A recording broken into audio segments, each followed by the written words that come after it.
Leo nitakupa zingine karibuni 4, ili kwamba juma kesho tuanze kukuonesha inajengwa namna gani misingi na tunaweza kuivunja namna gani. Yote inawezekana. Daudi nilikuonesha kwamba alikuwa mwimbaji mzuri, mtungaji wa nyimbo. Istosha alikuwa na upako katika nyimbo, na mfalme wa Israeli alipendeza Mungu miaka ya kutosha. Katika historia ya Daudi, hata familia, hata ndugu zake walimshuhudia. Nguvu ya kwanza ya Daudi, alikuwa mtu anayejua kusema. Daudi ni mtu anayejua kusema.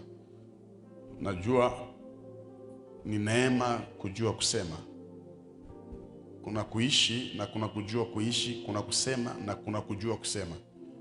Alafu walipotaka mtu aende kwa Sauli kumponyesha mapepo, wakamshuhudia Daudi, wakasema anajua kusema vizuri, na akiimba pepo zinatoka.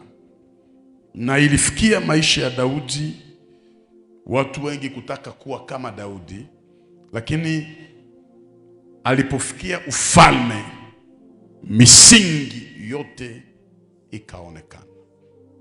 Unajua Mungu ameapa kwa Daudi kusema ufalme itakaa kwake, kwa nyumba yake maisha yote, lakini misingi ilifanya Daudi atoke kutrone kwenye Mungu alimweka. Andika vizuri, jambo la kwanza misingi inafanya, inaweza kukuondoa kwenye Mungu alikuweka. Misingi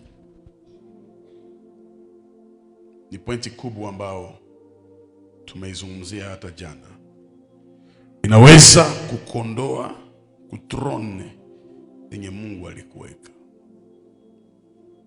Depuis ile njini nilisema, haiko kila kitu mnachosema ni Mungu alipanga bikuwe vile.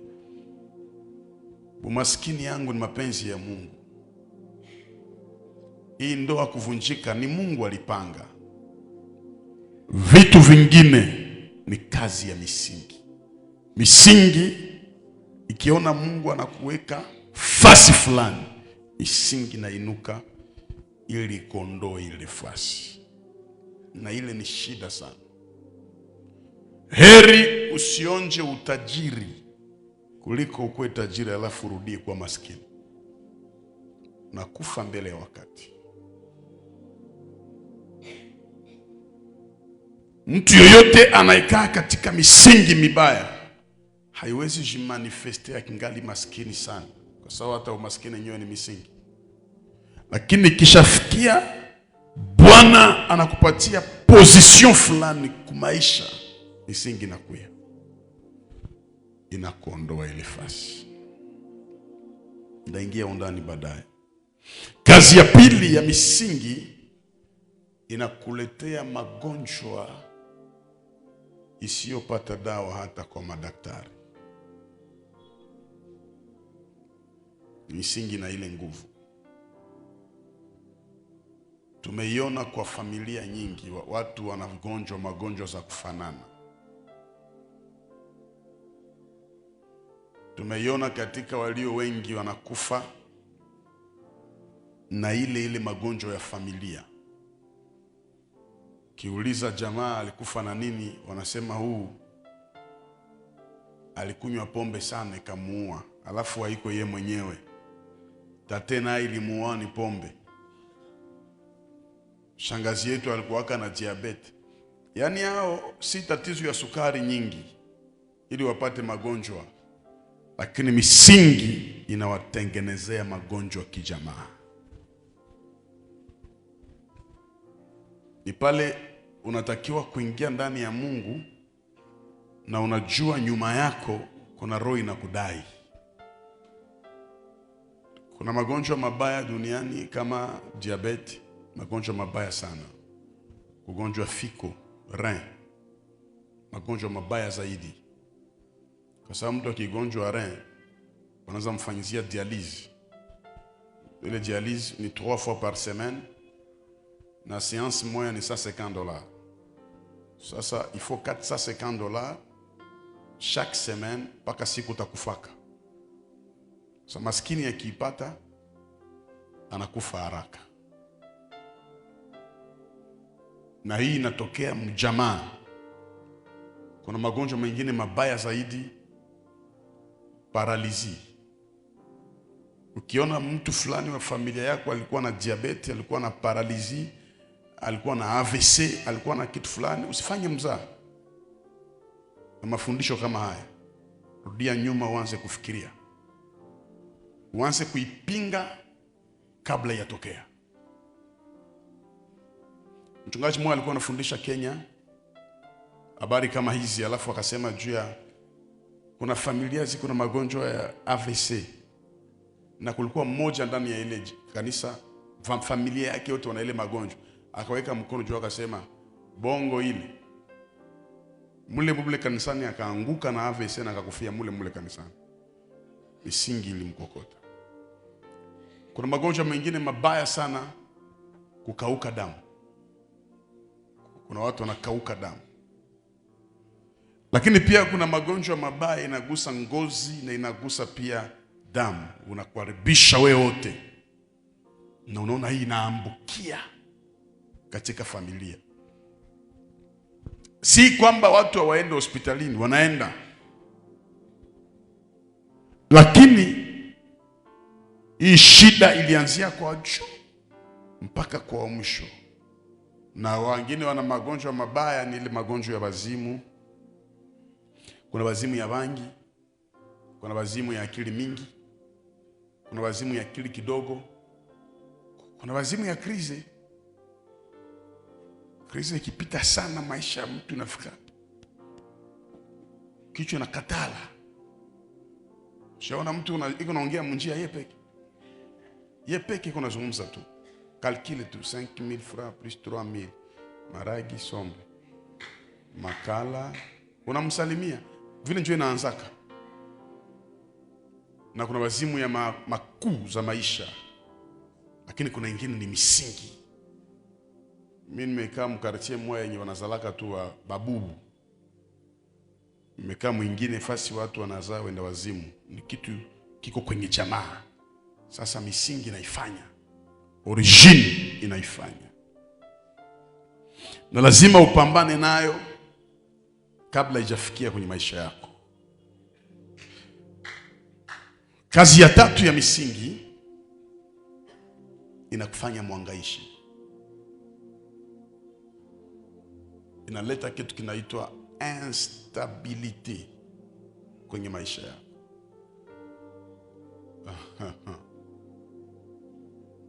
Mungu atusaidie. Hii mpanga ya manyumba, uende hapa, uame hapa, uzunguruke hapa, kesho yake unatoka unaenda Kilijiwe, kesho yake unaenda Kisoko, wewe ni makikiki. Misingi. Nimetembea kwa ndege miaka nyingi. Kuna nafasi tunatembea kwa ndege saa 4 au saa 5 tunaona pori tu. Kuna nafasi tunatembea kwa ndege nilifikiri saa 6 tuko juu ya maji. Mko naona tu maji. Kuna nafasi mnatembea kwa ndege hamuone chini. Unaona mawingu. Unaona kidunia kenyewe ni kikubwa sana. Kisha wewe hauna hata 20 metre yako. 20 metre tu. Frère, wende hata Nyabiondo, wende hata Minova, hauna hata 20 metre, hauna hata 50 metre. Maululote. Na hakuna mtu wa mazarao sabayere.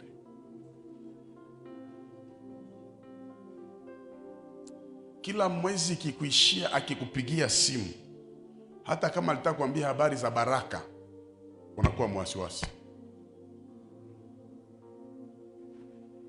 Mimi nilishakuwa na bayero wakati nilikuwa mpangai. Unamlipa pesa ya mwezi, alafu kabla mwezi isha anakuambia hakumbuke tena. Mbona tulifaka hapa confiance sasa? Basi haukuandika. namlipa na tunaandika na nabakia na karatasi yeye anabakia na yake. Anaenda. Inafika wakati anakia nisema mbona hukunilipa? Papa pastor naambia karatasi hii ya Samisi naye. Wewe ndio uliandika vyako.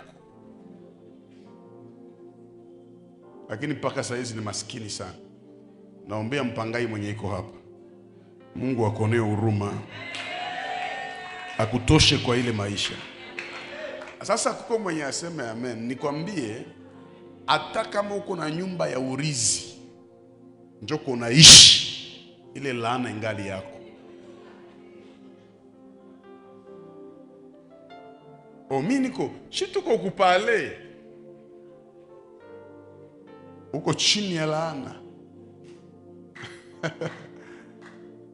Iko mikoshi sana dada bakowe kwenu na garso akie kwenu. Ubale muimba zamani aseni Mario. Tena ule haiko Mario.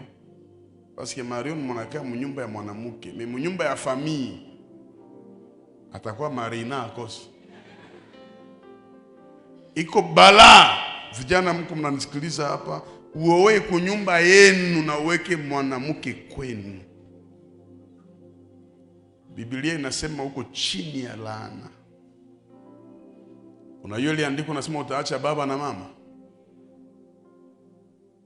Mwanaume hapatake sana maisha kwao, mwanaume utafuta maisha alafu anaileta kwao.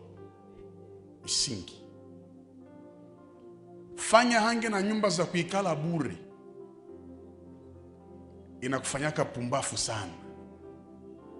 Ikala usilipe, utaanza nenepea mwa watu na utawaza ni kwako, kesho nakuletea matatizo. Misingi inafanya hivi, inafanya uwe mwangaishi. Kwa nini niwape zile pointi? Kwa sababu tutakapofika wakati ya kuvunja, utajua kinyo uko navunja. Kwa sababu mara nyingi watu walisikia habari za misingi, lakini hawakuelewa kazi zinazofanya misingi. Jambo la 4 leo, mtu wote wa misingi mibaya, shetani haogopake asipate kitu, kwani anajua anakipata kuume atakipoteza kushoto. Shetani hawezi ogopa upate lisansi kama uko na misingi mibaya. Hawezi ogopa, anajua ni lisansi yenye haitatumikaka. Parce que mtu mwenye iko intelligent hatafanya discussion ya kusema moi je suis intellectuel, je suis cadre. Mtu mwenye iko intelligent ni mtu mwenye marealization zake ndio zinasemaka.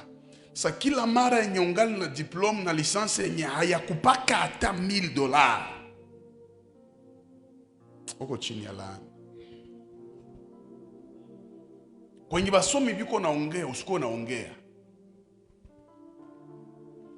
Misingi ikikuwa kwako, haiwezi ogopa usipate fiancé. Bakuya hata 30. Kila mtu kuna njia atatokea. Misingi ikikuwa juu yako, haiogopaki usipate kazi. Unaweza ipata mardi na muna celebrate mujamaa. Après 2 semaines wanasema uliiba kashe, na wanakufukuza kwa sababu misingi haina boga na wewe. Nimesikia mtu mmoja anafanya ka video, anasema mtu anaenda fanya mariage, anakopesha franga za banki juu afanye mariage. Fete inavuma, 2 mois après mariage anafukuza mwanamke na deni ya banki ikingali ya kulipa franga ya watu. Shetani haogopake mtu wa misingi asiguse $10,000. Zinaesa pia mumukono na unazitia koro, unasema Mungu ananikumbuka. Megisi zitapita mubidole.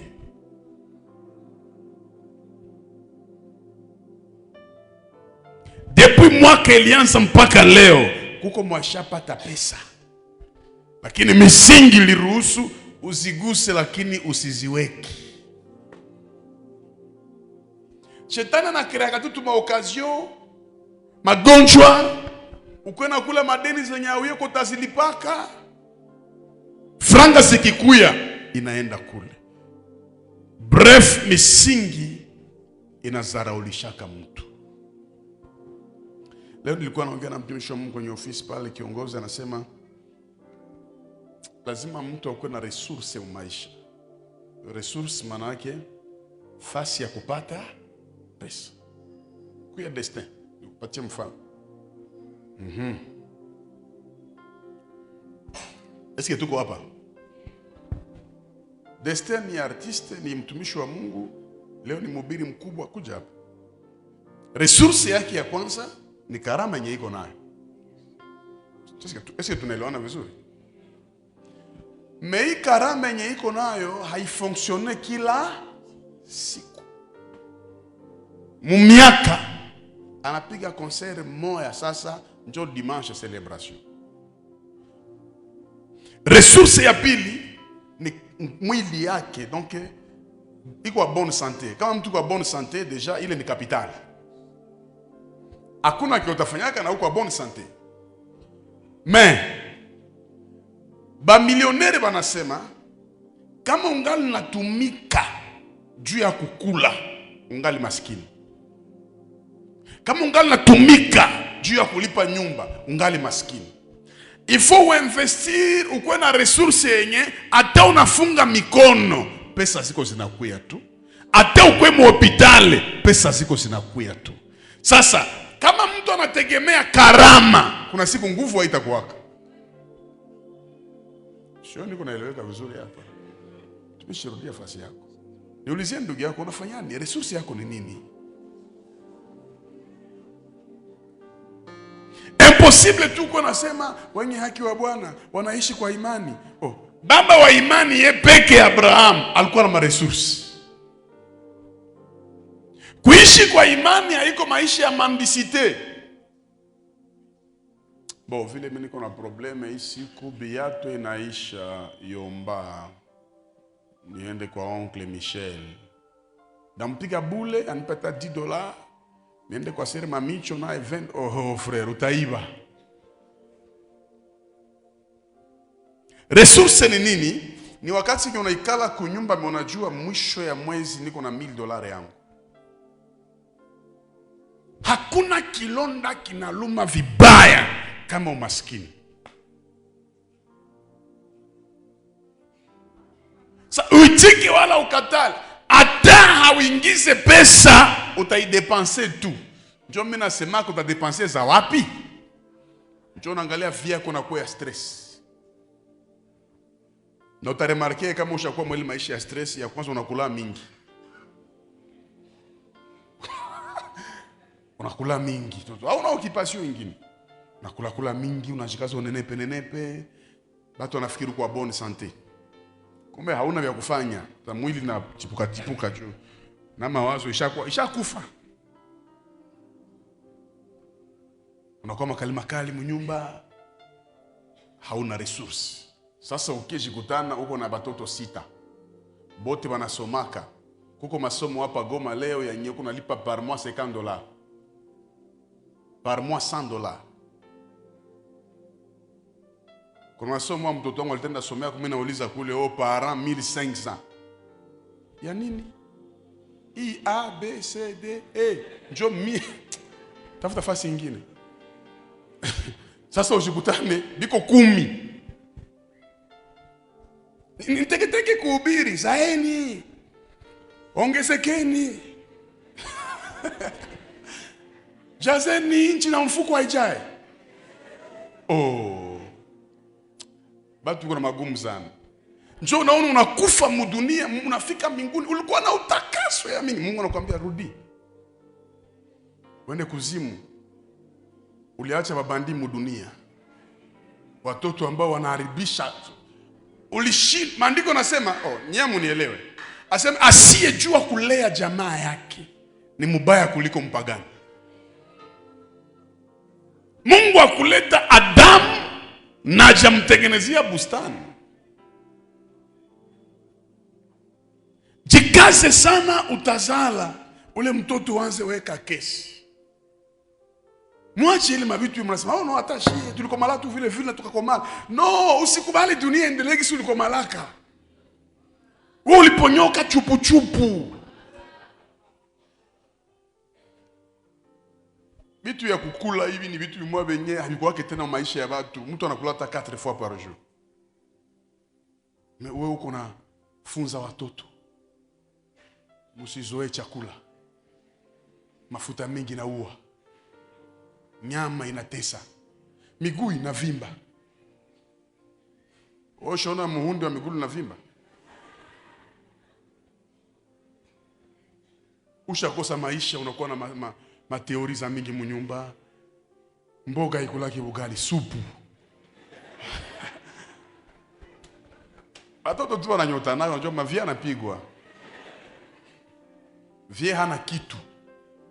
Na kama wewe utakuwa na akili, uanze kataa watoto wasirudilie ile. Mtu mmoja aseme amen. Lakini jambo lingine kubwa, hii uandike, tunaisema mara mingi. Misingi inafanya evenema moya hivi ikwe na kurudilia kwa wakati yenye nazoea kurudia.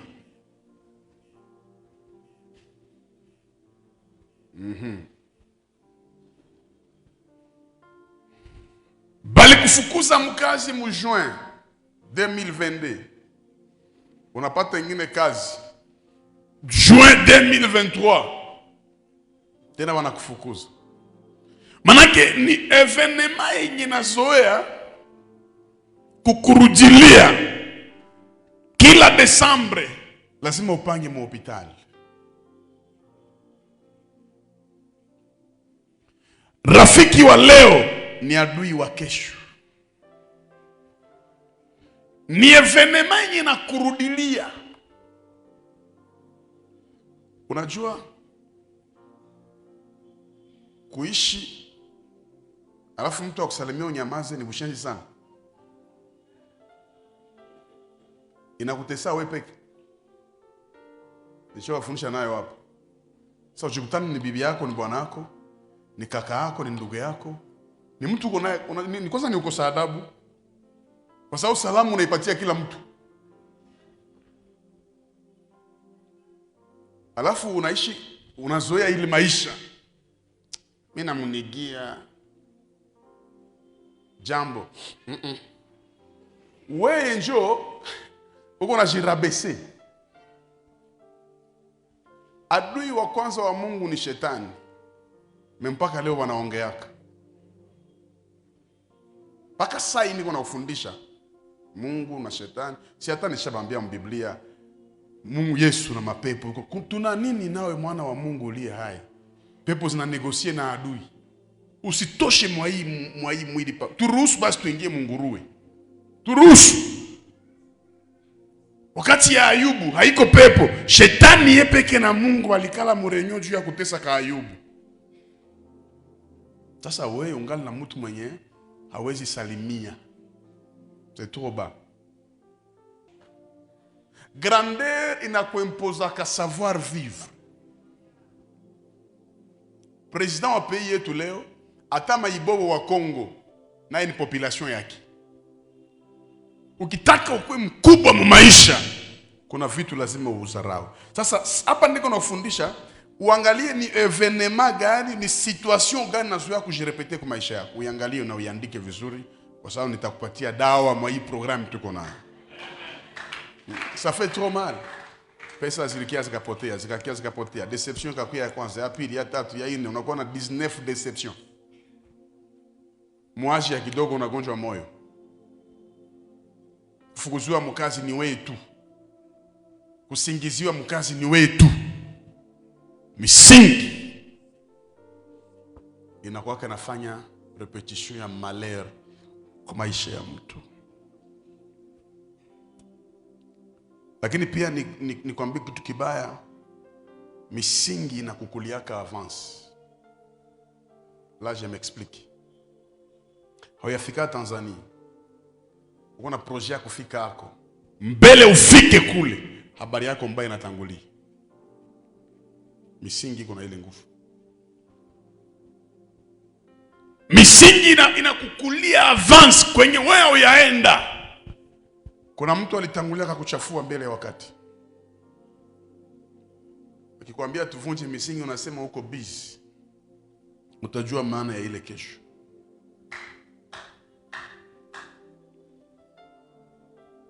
Misingi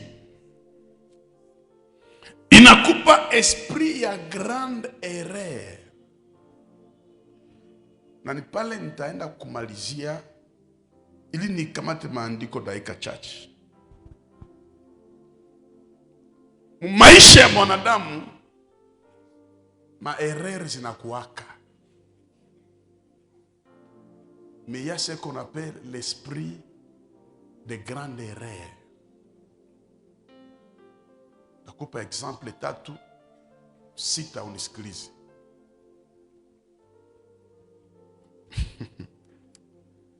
Mtu hawezi pigana mkanisa.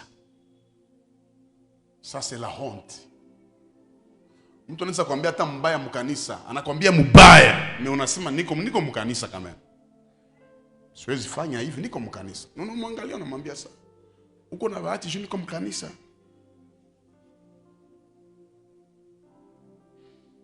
Mtu hawezi jibia mtu mwingine mbele ya mtu mkubwa. Hawezi, unasema juu ya huyu mtu siwezi. No, tuachie pale. Tutaonana nyuma. Hata mpagani iko na ile respect. Anajua devant cet homme siwezi fanya kile kitu. Mais esprit ya grande erreur ni nini? Ni kufanya makosa yenye utaregrete maisha yako yote. Mungu atakusamehe, mais ukikumbuka unaregrete.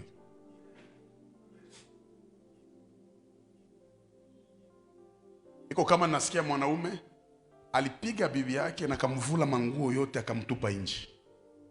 Ba voisin ndio walikuya kumsaidia kumvalisha tena mwanamke vikwembe arudie mnyumba. Bali sameanaka, me ile histoire ilibakia mkichwa. Ni kama tunasikia ushuhuda watu wanapigana mkanisa viti. Unanyangula kitu unapiga mwingine. Unakia elewa kama huyu misingi limwempose afanye ma grande erreur. Kuko fie mwaisha ukoka saizi. Walikuwa wanamuita kama meje kama vitu gani hivi. Alifaa concert moya, akavala jeep, akaacha manguo wazi. Na alikuwa havale hata kitu ndani. Na wakameramen nao baka alishaokoka dada. Dada alishaokoka saizi anaimba vizuri sana. Lakini kwa tu saa adui yake anatumia ile foto. Esprit ya grande erreur. Nisa mtu mojifilme na uvale.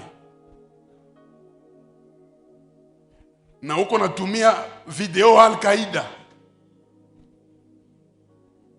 Unacheza, unaruka, unafurahi. Anakuambia sione bien. Tena unaongeza. Unapata kamuzungu anakuita kwa Facebook. Kana kuambia uvule manguo. Kumbe tu ni wanaume wanataka kula franka. Hauna akili. Unaanza rukaruka, unachomola lulimi. 2 heures après unakutumia video ya kuenea. Anakuambia tuma $10,000. Wewe watu hauna hata $100 mkesi. Bana ipiblie. Vile bisha pita. Me historia. Batoto venye utazala wataiona kile picha hai. Esprit de grande erreur. Kuna mtu unapenda naye kwa mapenzi, unapendana na mtu ina naye mko naye simu, peut-être au ya muyua. Kuna mtu mwenye hana huruma na wewe, hana huruma ya Mungu, hana huruma ya ushuhuda yako, hana huruma. Anaweza kufanyia kila kinye anataka. Esprit ya grande erreur ni kupiga mamuko yako. Unarukia mamuko kofi, pomu kichwa. Utalomba msamaha mais inabakia deja jina. Matatizo ni kwamba ili ma grande erreur sio unaifanyaka, unafikiri uko bien, miaka yenye iko mbele. Mungu sana inuaka. banakuvote déjà ministre wa pays. Shetani collectionné passé yako. Shetani afanya selection ya zote, anasema njoo huyu. Esprit ya grande erreur. Serment na femme mariage États-Unis, wa hapa Goma. Bwana kiko États-Unis. Esprit ya grande erreur. Anayebea mimba Kigali. Kwa hiyo na ngoya voyage. Banafika États-Unis. Mbele ya yote ifo apimwe kwanza. Iko na mimba. Avyo za kesho yake rudi. Anarudia mjini. Na mwenye mimba akaikana. Esprit ya grande erreur. Nisa fanya upige professeur. Ile esprit na koneshaka mafu kikitakuwa. Kuna watu tu tunasemaka huyu ataregrete maisha yake yote. Unapoteza kitu yenye huwezi rekipere. Misingi naifanyaka. Esprit ya grande erreur, uko na $10,000 mkonti, banakuletea kope ya Mercure.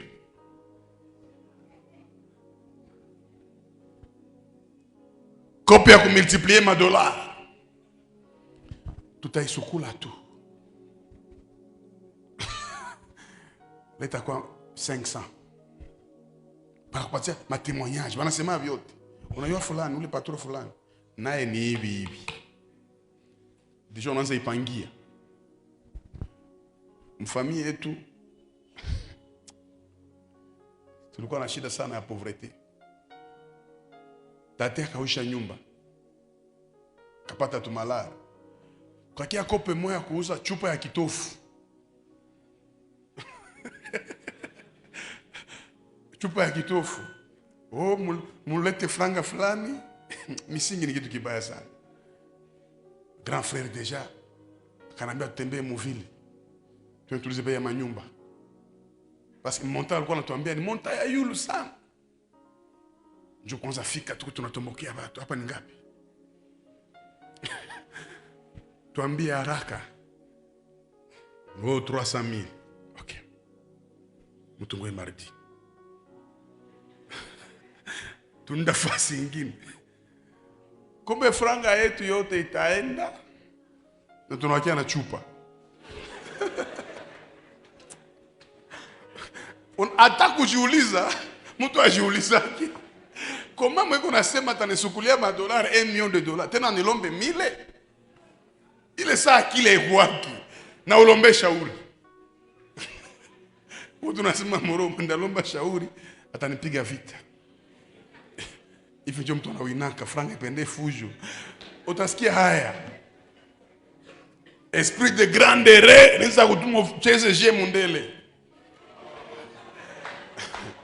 Na unaombaka na unajua Mungu, unaangalia kwanza kuna kama Mkristo mwanakuyua. Maafanyia elementi hivi. Anakuambia omondi mundele tonto na uko fie. Shawana kutilia pale pa. Ya kwanza unazipata. Anakupatia desa. Nasa maisha iko hapo. Bana ukonseye upe anakuambia suendi sasa. Masabi kuna roho mzuri ya. Wanafuata ni hapi unatia desa paf. Inakuwa 400. Masa Mungu ananikumbuka. Unaanza jitapa. Mimi nizaliwa tu kuna chance maisha yangu yote. Shana kwambia tunatajia 2,000. Tia 2,000. Minute kidogo pa. 2,000 naenda. Chasser les 400 za récupérer ici. Paf. Banyangula katabure kabo.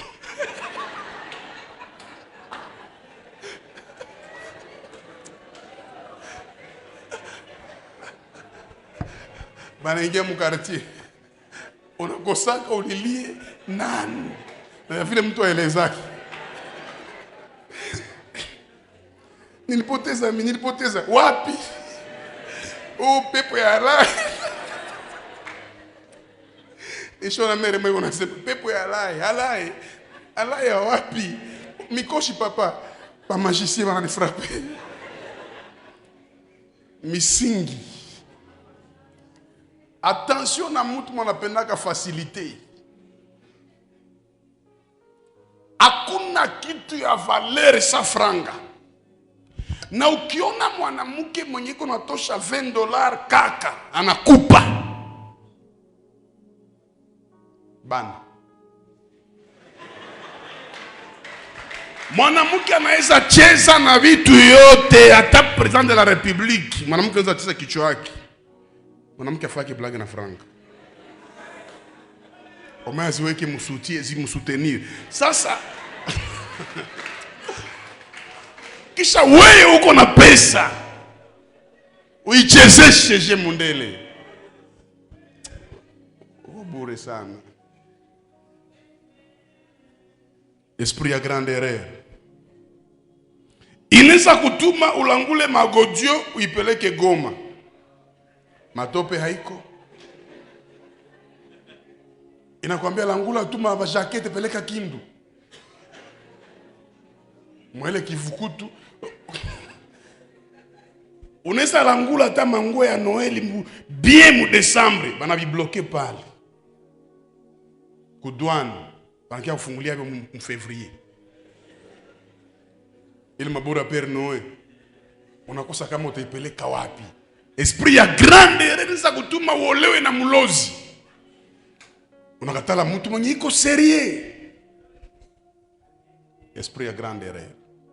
Shauri ya mtu onya, huyu haiko mwanamke wako, hapana, mniache ni roho. Niachie roho, kipenda roho, kula nyama mbichi. Wewe unajua kama nyama mbichi, hamuna chumvi. Siku yenyewe utaanza toka damu mkinywa. Utakumbuka watu waliokushauria. Esprit ya grande erreur na kutumaka tu uuze maparcele za maproblème. Frangako tu naitosha hivi juu ya gari yenye utatembeleaka. Ile tu kuwasha paf pine natoka. Kwenda ugarage ya silikuwa tena hapa hii gari. Hii ilifaa hapa 6 mois. Ulishauriwa. Mais misingi ilikuwa impose. Hii esprit ya grande erreur inakutumaka tu uzoe ba problématique mkanisa. Dans chaque église, dans chaque famille, il y a toujours des personnes qui sont capables de ma problème. Aisha samba maratatu. Yenjo mwenye nasemanaka. Kama uko na misingi, inakusukumaka njoo kwa rafiki yako. Sasa kutoka mnakamata. Biko na nikataza wewe, sitakuachaka. Hakuna shida. Mtaachana mbaya. Tuko hapa. Ukiona mtu anaanza ubiri na anakunja shemizi hivi, aishaona vya mingi mwa kanisa. Banakupa conseil, huyu ni moto ya kotea mbali. Unaenda mwambia. Hange na mama Jano. Aisha niambia nisikuzoe mie huyu. Hautatoka muro yangu masheri. Ushaingia. Tutabaona hapa siku chache. Na wewe amena yako sasa. Esprit ya grande erreur. Weka mkono juu. Sema Jehova. Nione huruma. Niondoe kwa misingi mibaya. Ya kuendelea kunituma. Nifanye ma grande erreur. Katika jina la Yesu. Mi Gabriel Tikiko sitarudilia kenye wazazi wangu walirudilia. Nakemea, naharibisha, nateketeza, navunja katika jina la Yesu. Oh nom de Jésus. Niulizie jirani yako, eske unajua kutakuwa kesho? Kuko watu kwenye sai hapa wanakuona pauvre, mais peut-être utaolewaka na grand prédicateur. Sasa sikiliza, mulitumianaka video yenye uvali. Unaona bale bafie mnaonaka kuma TikTok, kuma Facebook, kuma WhatsApp benye anavala kajipe hapa anajipiblie bangi na droge, bale haiko wafie, bashakuwa desi na maisha. Mtu ashakwambia kama mimi nishakufa. Mtu mangana na espoir ya kujua kama Mungu ananiua kama mimi. Maisha yangu ya kesho haiko saya leo. Wende oloa na ministre na mtu wa roho mbaya asukumie ministre ile foto yenye ulikuwa na publier ma video yenye ulacha mgongo yote wazi ya mabuto. Utajuta kuzaliwa. Tunapojua gisi tutakuwa kuko ma grande erreur yenye hatuna droit. Unasema hii kitu sai haina maana paske un jour nitafika mbali. Wewe unafikiri uko star, uko nafurahishana na utajuta kuzaliwa. Na msiige mila. Mtu mwenye yuko Afrique du Sud, kutime Afrique du Sud ni nini? Bafie biko na kutime ya kuwa vierge. Ata 35 ans, 36 ans, kuko tribu mwa kule kwa Zulu, biko obligé bakwe vile. Maintenant, siku ya seremoni faut bavule manguo ya yulu yote. Batembe, baone kifua yao, matiti yao kama haiyakatika mishipa. Njo kutime yao. Me kutime yetu sisi, culture yetu, culture congolaise. Pacha ya fie kionekana, kuise kionekana, manake ni kahaba. Hawezi changer ile kitu ambia au hamiasirimuka. Wenjo mushenzi. Kila inchi inaheshimiaka culture yao. Barabu hautaona fio kuonesha makwisi mbarabara. Wanajitandia vizuri, njo culture yao. Tunaishi mu watu wenye biko na igaiga. Sa mwa vale sa indienne na ni murega. Unavala sa indienne ae. Kesho ashanze na kwa Beyoncé na ni wabiwa. Hii vitu ya kuiga ndio iko nafanya hata unaonekana haufai.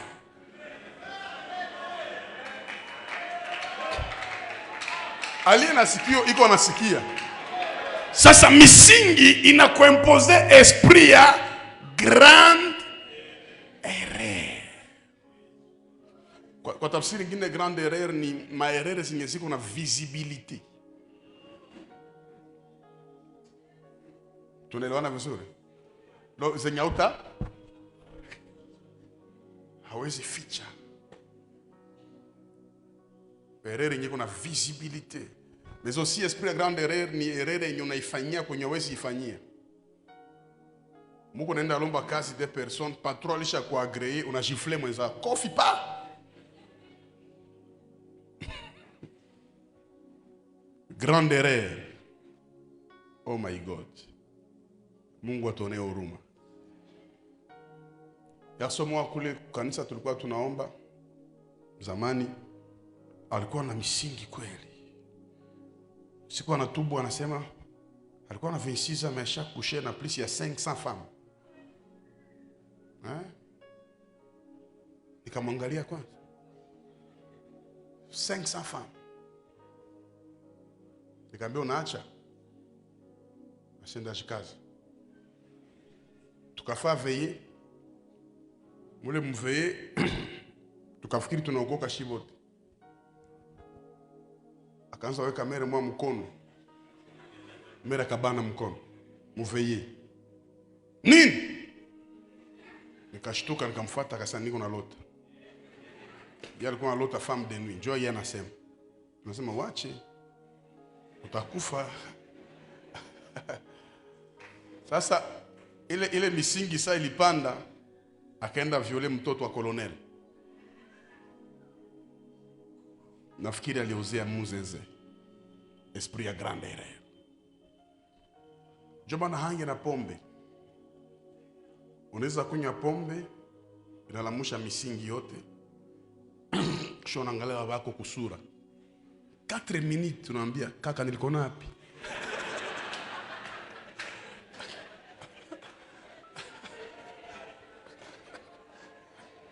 Esprit.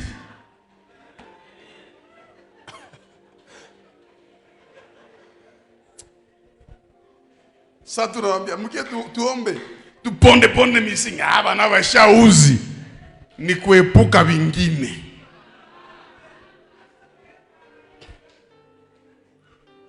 Tusimame.